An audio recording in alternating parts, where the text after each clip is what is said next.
이 세미나에 참석하신 분들께서는 회장 안으로 입장해 주시기 바랍니다. 특히 주지스님 빨리 좀 오시기 바랍니다.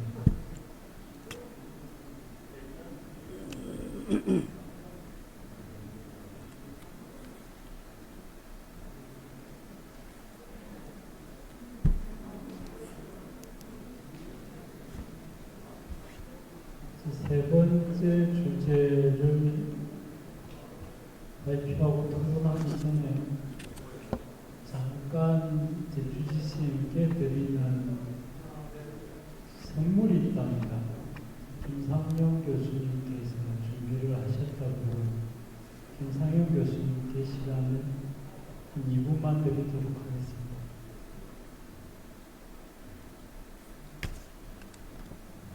예, 저희들이 이번 세미나 준비하는 과정에 아까 황인규 교수 발표문에 잠깐 소개가 됐던 자장 스님이 이렇게 새들을 잘 데리고 감동을 시키는 그런 자료가 있습니다. 그래서 한 교수가 찾아내셨고, 그 다음에 지금 발표할 한상길 교수가 제작을 하셨고, 제가 기획을 했고, 그래서 스님께 그 선물을 좀 드리도록 하겠습니다.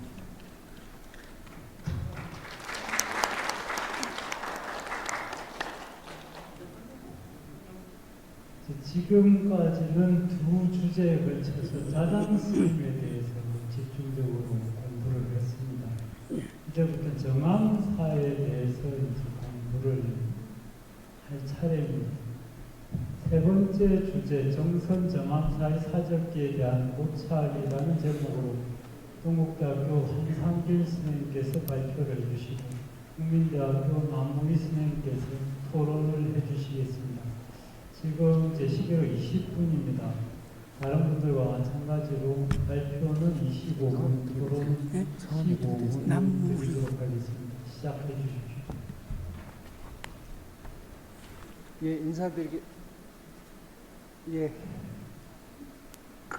예, 인사드리겠습니다. 동국대학의 한상길이라고 합니다. 반갑습니다. 전우 스님 3분 더 주셔야 됩니다. 왜냐면 지금 김상현 교수님께서 스님께 드린 사진을 저거 간단하게 설명을 하라고 해서 제 발표에 앞서서 그걸 먼저 좀 설명 말씀을 올리도록 하겠습니다. 2분 드리겠습니다. 감사합니다. 그 책입니다. 제 책은 책 제목이 석시원류 음화사적이라는 책이고요. 그 책의 제 3권에 포함되어 있는 내용인데 그 내용의 제목은 자장감금 그렇습니다. 그러니까 자장 스님이 그러니까 이제 짐승들을 감동시켰다라는 제목으로 되어 있는 거고요. 왼쪽에가 이제 새들이 날아와서 자장 스님에게 음식을 공양하는 그런 내용이고, 오른쪽에 이제 한문으로 되는 게 이제 그런 내용을 설명하는 건데요. 자장 스님이 식음을 전폐하고 수행을 하니까 짐승들도 감탄해서 감동해서 스님께 공양을 바쳤다. 이제 이런 에피소드를 설화한 건데요. 이 책은 1673년에 경기도 양재 불암사라는 곳에서 책을 만들어낸 책이고요. 현재는 동국대학교 중앙도서관에 소장이 되어 있습니다. 그리고 이 사진은 이제 제가 몸담고 있는 불교학술원이라는 곳이 이제 옛날 불서들을 다 조사해서 그것을 전부 이제 디지털화해서 아카이브 서비스라는 시스템을 통해서 제공을 하고 있어요. 누구나 쉽게 인터넷을 통해서 접할 수가 있는데 거기에서 사진을 가지고 온 것이고요. 자장 감금이라는 내용, 자장 스님이 진들을 감동시켰다는 내용은 원래 이제 원문은 법원주림에 나오는 내용입니다. 그것까지만 설명을 드리도록 하겠습니다. 자, 제가 이제 맡은 주제는 절의 사적기에 대한 고찰이라는 건데요. 사실 좀 처음에 주제를 받았을 때 좀 막막하긴 했습니다만 우선은 그동안의 연구 경향들을 쭉 살펴봤더니 이게 이제 저를 전하는 사적기에 관한 얘기들이 연구자마다 좀 다르게 얘기들을 하시고 또 연대도 또 다르게 보고 그래서 이게 뭔가 좀 그 사적기 기록 원문에 대한 좀 꼼꼼한 제대로 된 번역이 좀 필요하겠다. 그래서 1차적으로 번역 전문가 한국에 능통하신 분에게 이 사적기 전체에 대한 번역을 좀 의뢰를 했어요. 그래서 그 번역 결과물을 가지고 이 글을 작성을 하게 됐습니다. 이제 제가 하고자 하는 얘기는 이런 겁니다. 절에 전하는 사적기는 대략 한 9가지 정도가 있어요. 물론 자장스님에 관한 얘기는 앞서서 황 교수님 발표하신 것처럼 수많은 기록이 있습니다. 그 수많은 기록 가운데서 절에 전하는 기록, 그게 이제 9편 정도가 되고요. 그 9편 가운데서 오늘 하고자 하는 얘기는 한 4편 정도에 관한 얘기입니다. 정확하게 얘기를 하면 8편이 되는데요. 왜냐하면 탑지석, 절에서 발견된 탑지석이 5개가 있기 때문에 그걸 하나를 보고요. 그리고 저희 이제 정암사 사적기 편이라는 책에 수록된 3가지 원문, 요거까지 합치면은 4편에 관한 얘기들을 좀 더 정확한 번역물 여기다 제시를 하고 그 번역물을 통해서 그동안의 연구자들이 뭘 제대로 못 받고 뭘 좀 오해를 했는가 이런 얘기를 썼습니다. 그래서 이제 제가 하는 얘기는 그동안에 뭐 많은 연구자들이 하셨던 얘기들 거기에 이제 사족을 붙이거나 또 제가 뭘 새로운 얘기를 하고자 하는 게 아니고요. 정확한 기록을 통해서 역사를 좀 올바로 이해했으면 좋겠다. 이제 그런 맥락에서 몇 가지 얘기를 좀 말씀을 드리겠습니다. 먼저 이제 탑지석이라고 하는 5건의 돌에 새긴 비석이 있는데요. 이게 이제 1972년도에 처음 발견이 됐습니다. 전부 5매인데요. 이 5매를 당시에 이제 발견 순서에 따라서 1, 2, 3, 4, 5 해서 5번까지 매겼는데요. 그리고 그 5번까지 매기고 나서 탑지석에 새겨져 있는 연을 토대로 해서 연도를 전부 기장을 했습니다. 그런데 결론부터 얘기를 하면요. 연대를 좀 잘못 보셨어요. 네 번째 비석이 1653년으로 말씀을 하셨는데 사실은 연대가 아니고 이 시기가 1719년의 사실을 말하고 있는 거다. 이제 그런 내용을 썼습니다. 이 문제는 뭐 제가 새롭게 한 얘기가 아니고 이미 손신영이라는 연구자가 지적을 했어요. 그 얘기를 자세하게 86쪽, 87쪽에 거쳐서 제가 서술을 했습니다. 자, 그 다음에 쭉 넘어가세요. 91쪽인데요. 1653년으로 이해한 지석은 1713년이 옳습니다. 그런데 이 1713년을 뒷받침하는 또 다른 자료가 있습니다. 1778년에 치암 성호 스님이 수만호탑 중수 사적을 적는데요. 이 기록 속에 보면은 당시에 거의 100세에 이르는 여특이라는 스님이 절에 계셨고요.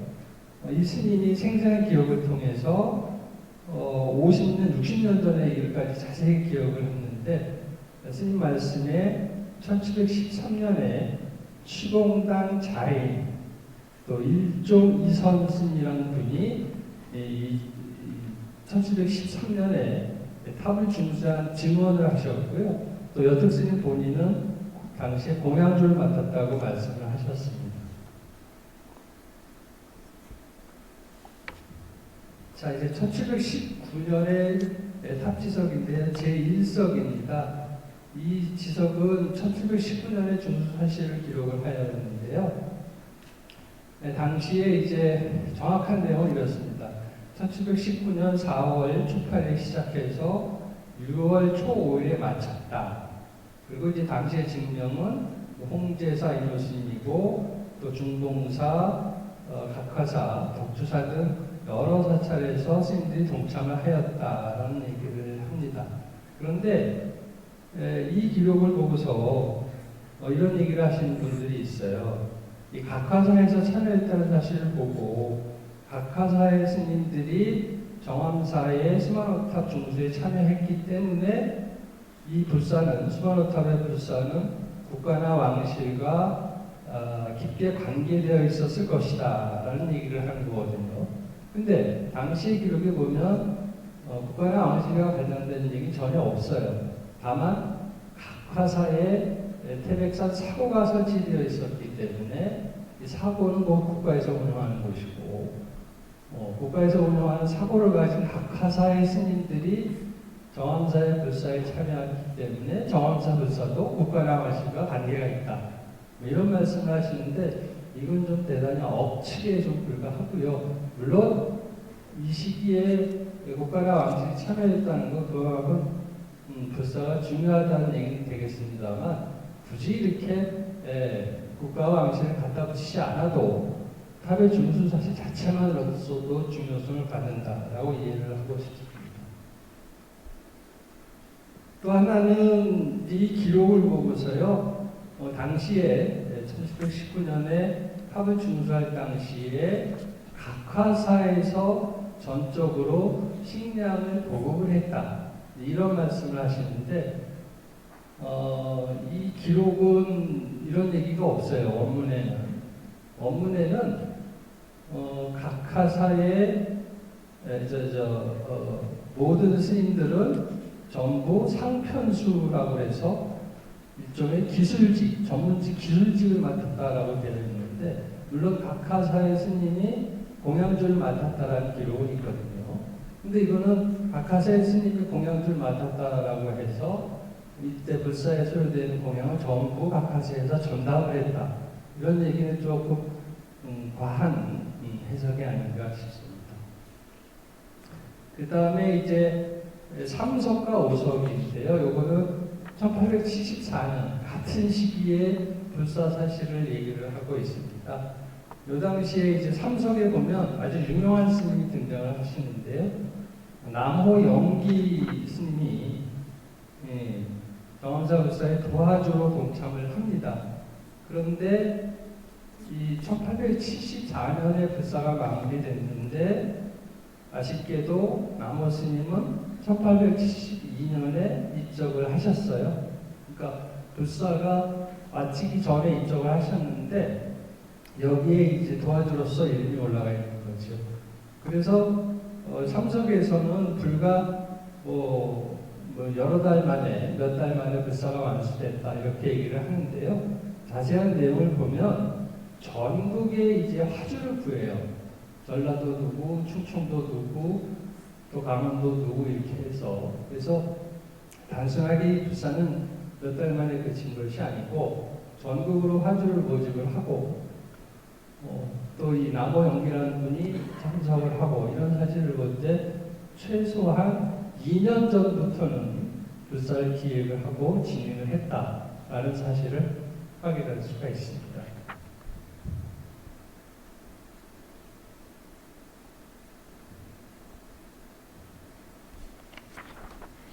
자, 그 다음에는요, 5석인데요. 이 5석도 3석과 마찬가지 조성이 됐는데, 당시에 이제 시주자 명단에 독시주라는 표현을 쓰고, 김좌근이라는 이름이 들어가 있습니다.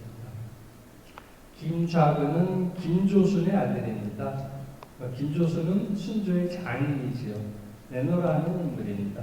영정을 여러 차례 했던 인물인데, 이런 그 소위 고관 대작이기 때문에 별도의 별석을 마련을 해서 시주자 이름에 올렸다라는 사실을 확인할 수가 있습니다. 그 다음에 보는 게 정암사 사적편입니다. 이 책인데요. 대략 한 12장짜리 정도의 책인데 목판본이고요. 현재 보존 상태는 썩 좋지는 않습니다. 그리고 이 책의 모판 원문에도 오자가 적지가 않습니다. 1874년에 경운 이지라는 스님이 절을 만호부타고 준수를 하고 절의 전각도 대대적으로 마무리 짓습니다. 그러한 그 가람에 대한 주창을 마치고 그에 대한 자신감이 생겨서 이런 모판본 사적기를 냈는데요. 이 기록에는 18세기 기록까지 모두 포함을 하고 있어서 오늘날 정암사 역사에서는 대단히 중요한 자료로 평가를 받고 있습니다.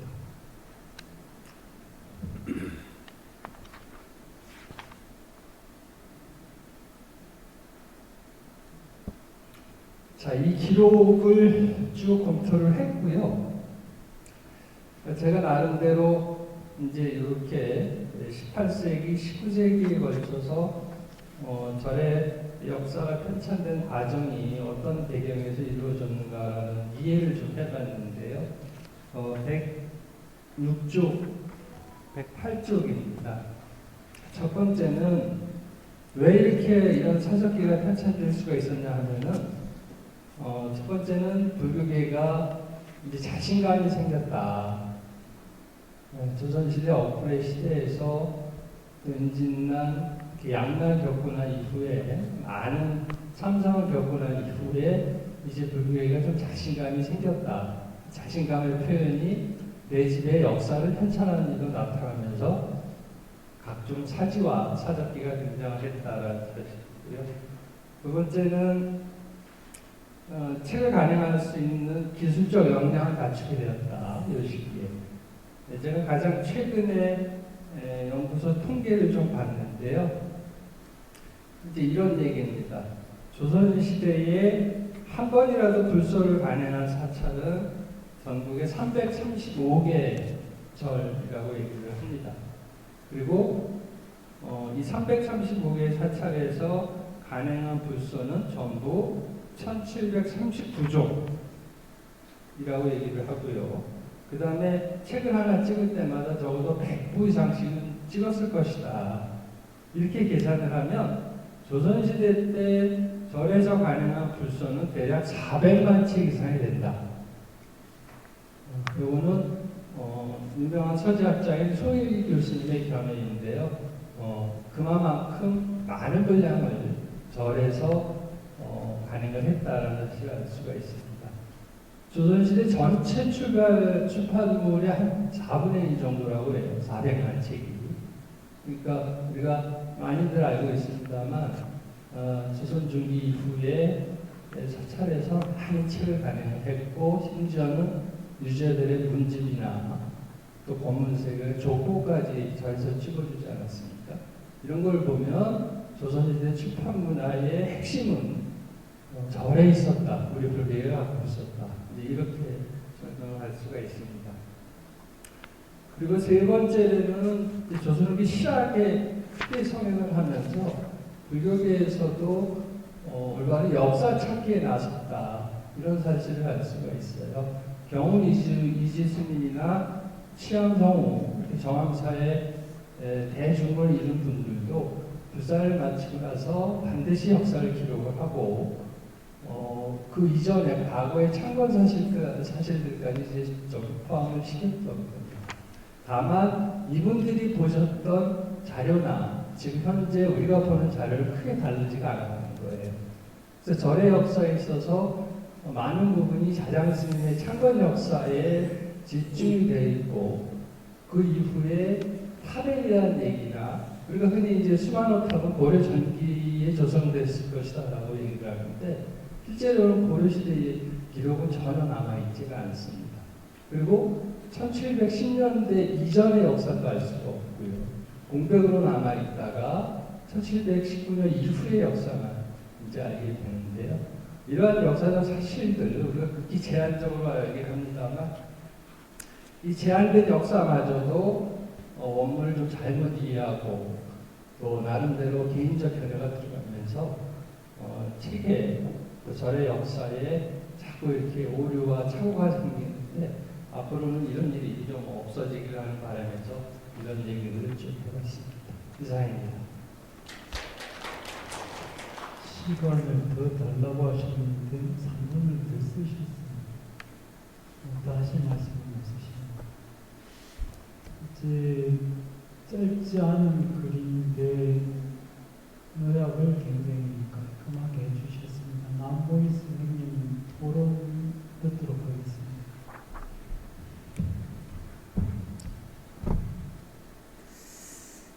예, 국민대학교의 남무희입니다. 사실 저는 이제 이 발표문이 하나 가지고 선생님한테 좀 당돌하게 전화를 드려서 왜 발표문 안 주냐 이렇게 좀 따지기도 했었는데요. 이 부분을 잘 모르는 부분이 많고 또 제가 전혀 보지 못했던 내용이기 때문에 이 많은 공부가 되었습니다. 그래서 이제 몇 가지 점을 지적을 해보면요. 제2석은 윤달에 작성이 되었다. 그래서 이제 정확한 연도를 파악할 수 있었다. 이렇게 했는데, 왜 그러면 윤달에 했을까? 이거에 대한 이제 견해를 묻고 싶고요. 제4석에서는 신라의 선덕 여왕을 언급하면서 신라 건덕 지시에 이 건덕을 이제 선덕으로 교정을 했다. 근데 선덕왕은 여왕이었는데 왜 곤덕이라고 하지 않고 건덕이라고 했을까? 그래서 이게 어떤 피휘의 가능성 뭐 이런 걸 한번 여쭤보고 싶고요. 그 다음에 대시주 주동이 양주. 그러니까 양주라는 말이 계속 나오는데 이게 양주가 부부인지 아니면 또 다른 의미인지 그걸 좀 물어보고 싶습니다. 이렇게 딱 쓰고 나니까 너무 토론문이 소량을 해서 제가 좀 궁금했던 내용을 좀 더 써봤습니다.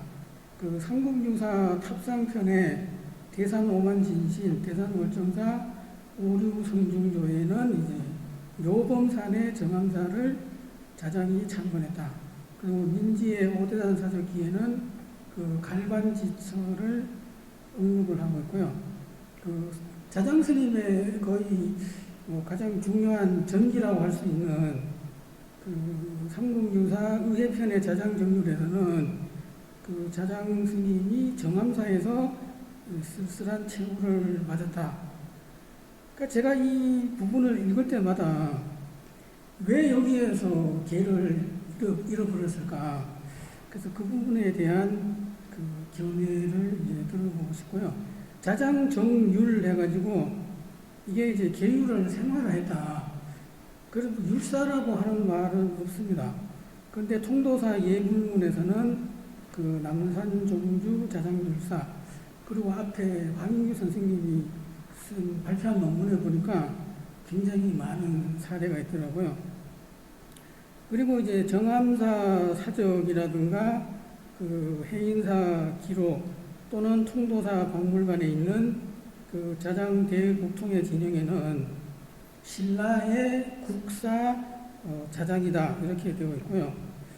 태화루에 이제 김극기라는 분이 쓴 곳에도 자장 국사 저는 이 기록밖에 못 찾았는데 앞에 황민희 선생님 논문에 보니까 45페이지에 다양한 자료가 있더라고요. 그래서 제가 교수님이 허락하신다면 뭐 그런 부분을 다 넣어가지고 좀 보완을 했으면 합니다. 그리고 이제 조사라고 나오는 경우도 있고 또는 이제 법사 그리고 이제 흥유사 금당십성에서는 자장을 성사라고 이렇게 했어요.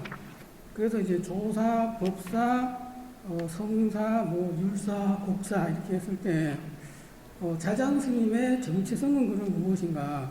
제가 이제 이걸 글로 좀 써야 되는데 역시 황유 선생님이 굉장히 많은 자료를 이제 발표를 해가지고 도움을 좀 받아야 될 것 같고요. 12월 달에 제가 이제 울산 태화사에 대해서도 발표를 해야 되는데 또 여기 황유 선생님이 제가 찾지 못한 자료를 많이 소개해 줘가지고요. 그래서 우리 한상길 선생님께서 자장의 불교사적 위치를 어떻게 평가해야 하는지 이제 물어보고 싶고요. 그 조선 후기 자장에 대한 기록은 통도사의 기록, 또 이제 정암사의 기록, 또 사마사의 기록, 그 다음에 동사열전, 자장조사 정기. 그래서 이런 기록과 정암사 사적기는 어떻게 이제 그 비교할 수 있는가 그런 부분이고요. 그리고 정선 정암사 사적기에는 자장이 본국으로 돌아가려고 할 때 당나라의 여러 승려들이 그 병사들을 동원해서 막았다. 그리고 이제 각주 60에 보면 근탑, 은탑, 수마노탑. 그러니까 이러한 내용은 이 정선에 살고 계셨던 많은 일반민들에게도 전해져서 그 고비 전담으로 체록되어 있기도 합니다. 그래서 이제 현재 정암사에 실제하고 있는 그 수마노탑을 통해서 그 5대 정멸 복음 가운데 하나로 정암사가 또 부각되고 있는데, 그렇다면 5대산 신앙의 전개 과정과 5대 정멸복음 신앙이 어떤 관련이 있는가도 궁금하고요. 그 마지막으로 이제 숙종, 영조, 정조, 고종, 그리고 이제 실학자로 생각되는 그 조순의 아들 김좌근, 물론 이제 안동진 씨로 나쁘게 평가하는 부분도 있겠지만 이분들이 다 북학파를 계승한 인물이었는데, 이런 인물들이 정암사 수마노탑을 중수하고 있고, 또 정암사 사적편, 강원도 정선군 태백산 정암사 사적을 취암 성우 스님을 거쳐서 경운 이지라는 스님에 의해 편찬되는 것이 어떤 의미가 있는가라는 부분도 궁금합니다.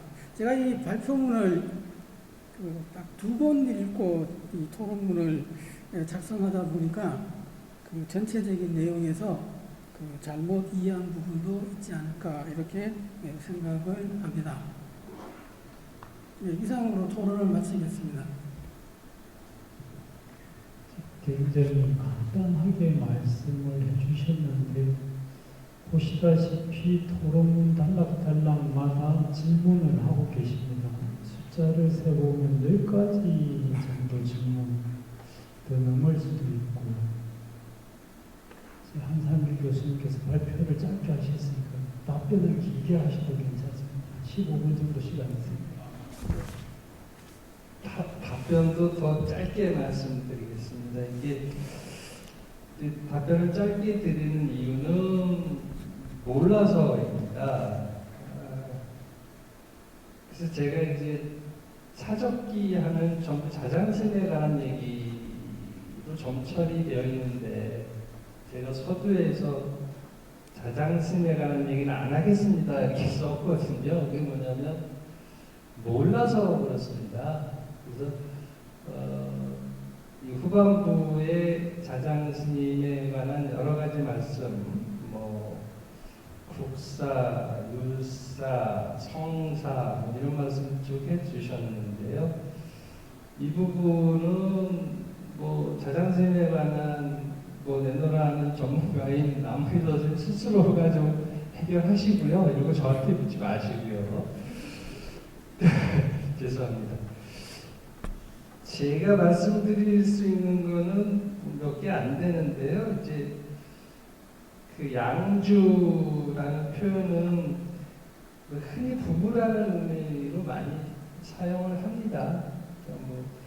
살아 계시거나 입적하셨거나 흔히 많이 쓰는 용어고요. 신라 건덕지시라는 건데, 이게 이제 많이 찾아봤어요. 건덕이라는 게 도대체 뭐냐.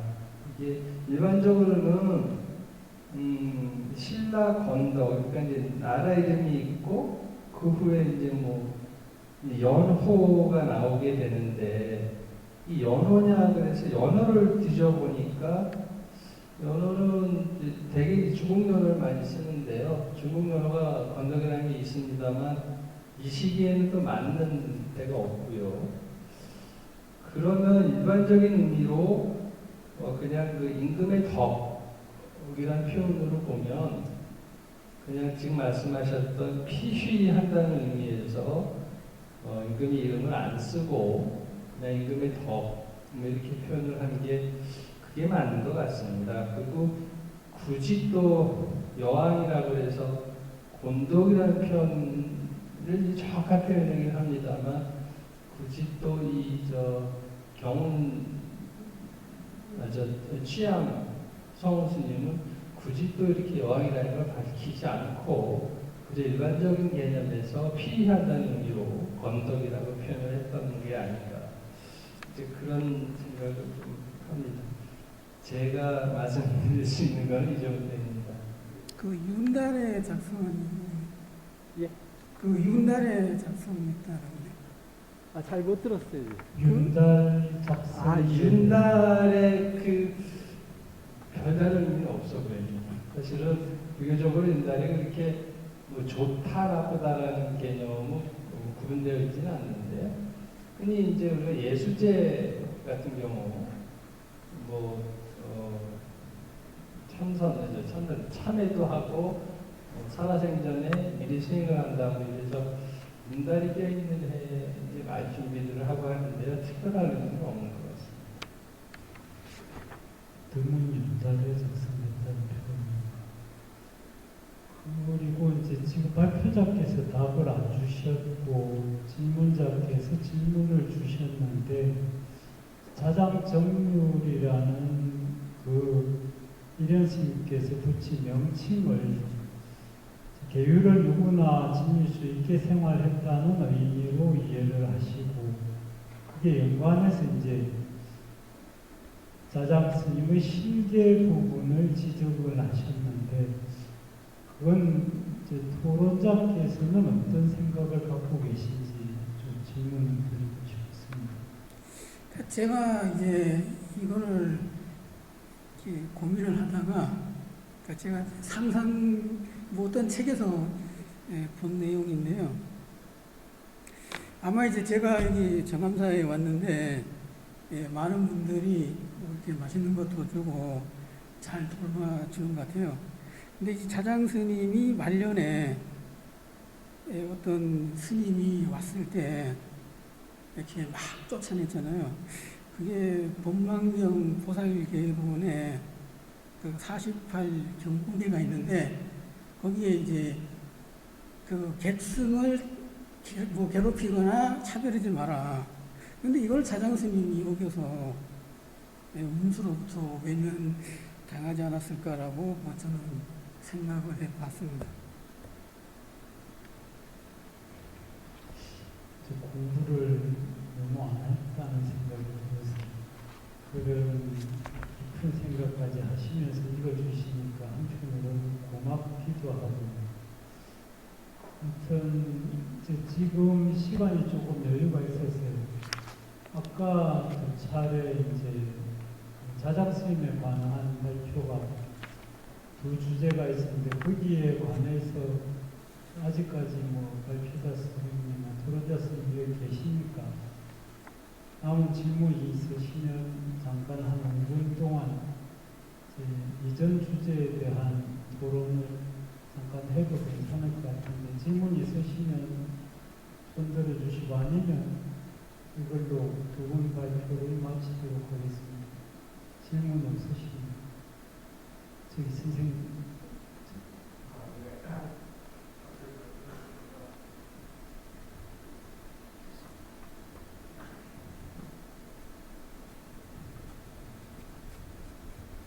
예, 발표 잘 들었습니다. 발표자도 그러셨고 또 토론자도 그 제2석, 제4석에 있는 윤 5월의 문제 이 부분을 좀 지적을 해주셨어요. 근데 이제 발표자는 이석 사법공이 1653년이 아니라 1714년 그 근거로 윤 5월 윤자 들어간 것 때문에 윤 5월이 들어가는 해 1713년으로 비정한다고 썼습니다. 상당히 일리 있는 지적이겠습니다만 조금 반드시 그렇지 않은 동일한 부분도 있을 것 같아서 무슨 말씀이냐면 그 동일한 이석과 사석도 보면은 하나는 윤오월이라고 쓰면서도 승정태원후 개사 5월 앞에는 윤오월로 되어 있고 뒤에는 또 5월로 되어 있습니다.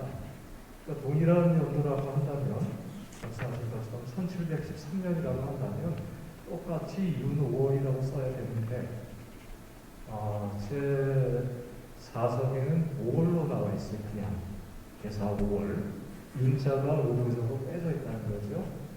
그래서 같은 계산년에 해당하는 즉 하나는 1653년 또 하나는 1713년으로 각각 규정해 보일 수도 있지 않나 생각합니다. 글도 윤자가 빠진 것도 그러고 하고 또 한편 발견된 수마나탑 그 춤술 때 발견된 위치가 다릅니다. 하나는 3층이고 하나는 2층이고요. 또 하나 윤오월이라고 나와 있는 문장을 자세히 보면 거기에는 이렇게 상층부의 상층 소재 81가라든지 여기저기에 또 구슬들이 떨어져 있다. 저는 구체적인 정황이 보입니다.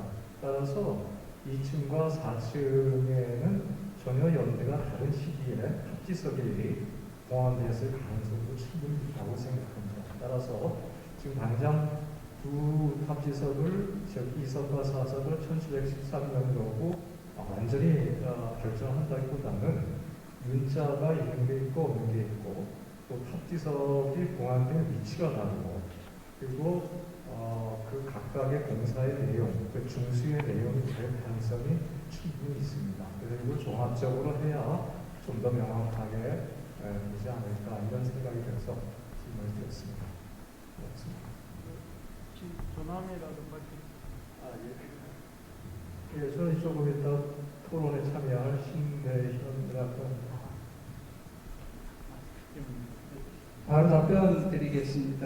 그 1653년의 사석과 맨 처음에 발견 당시에 기정했던 간지에 따른 1653년이 되고요. 그 간지를 이제 잘못 봐서 윤 5월에 들어가 있는 해는 1713년이다 이런 얘기인데요. 그 몇 가지 강증할 수 있는 자료들이 있어요. 제가 91쪽에도 언급을 했는데 아까 발표 때도 잠깐 얘기했습니다만 이 당시를 기억하는 여택이라는 스님의 증언에도 분명히 나옵니다. 그래서 1653년이 아니라 1713년에 뭐 취봉당, 일종 이런 스님들이 참여를 했고 본인도 참여를 했다라는 생생한 증언 기록이 있기 때문에 그걸 강조하는 거고요. 또 다른 증거로는 이제 제 얘기가 아니고 앞서서 처음으로 이제 이 연대 규정을 바로잡았던 손신용 선생이 했던 얘기인데요. 두 지선에 나오는 인물이 공통되다고 합니다. 그러니까 1653년으로 봤을 때에 거기에 등장하는 인물과 1719년에 등장하는 인물이 같다라는 거죠. 그래서 이렇게 뭐 60년 이상의 차이가 나는데 참여했던 불사 참여했던 분들이 같은 분이 60년의 간격을 두고 같이 참여할 수는 없으니까 그렇다면 제 4석에 1653년은 간기를 잘못 본 거다. 이제 이런 얘기를 하시는 거거든요. 그래서 이렇게 방증할 수 있는 자료를 가지고 쭉 말씀을 드렸던 부분입니다. 이상입니다. 네, 감사합니다. 지금 발표자께서 두 기록이 윤이라는 글자가 있고 없고 차이는 분명히 있는데 그 기록에 따르면 등장인물이 같은 도포를 쓰고 있어서 다른 해로 보기에는 좀 어색하다. 근데 이제 뭐 그 윤달이라는 게 본달하고 윤달이 계속 이어지고 있어서 그 기록에 윤자 하나가 들어있어서 크게 차이가 있고 이제 그 행위를 했던 당사자들이 차이가 있고 그걸 얘기하면 지금 발표자께서 말씀하신 쓰여 있는 폭포가 동일이라면 그 기록이 약간 서로 후보의 차이는 있을지 모르지만 해가 바뀔 가능성은 좀 적다고 보아집니다. 아무튼 이제 본 논문을 쓰실 때 좀 더 검토를 해서 밝혀주실 거라고 생각을 하고요. 다음 발표와 토론으로 넘어가겠습니다.